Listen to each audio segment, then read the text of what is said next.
how to post then and now photos on Facebook. In this video, I'm going to show you how to create a post that compares two photos, then and now, so that you can show progress or things like that. And if this video helps you, please consider giving it a like and also subscribe to my channel because that really helps me out. So in the past, Facebook had a template for then and now photos, but they recently removed that. But we can still make our own then and now template within the Facebook app. So to get started, the first thing we need to do is open up the Facebook app on our iPhone, Android phone, or Samsung phone. Then just select what's on your mind. And then we just need to add the photos that we want to use to represent then and now. So I'm going to select gallery, and then I'll choose some photos, and then I'll select next. Once we've added our photos, scroll down a little bit and select choose layout, and then select frame.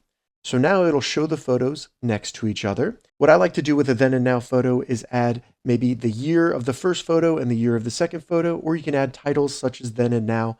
To do that, select the little edit button right here, and then select edit next to the photo. So right there. And now to add text, I'm just going to select the little A at the top right, and then I'll type 2020.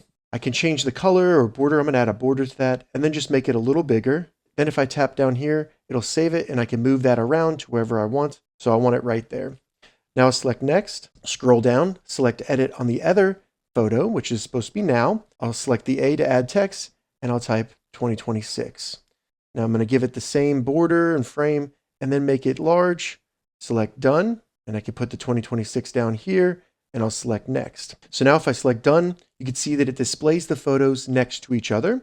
And all I need to do to add some then and now text or anything like that is select what's on your mind and then type that out. You can add more text if you want to, but I'm going to go ahead and select post.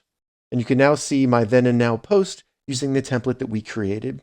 If this video helped you, give it a thumbs up and please consider subscribing to my channel.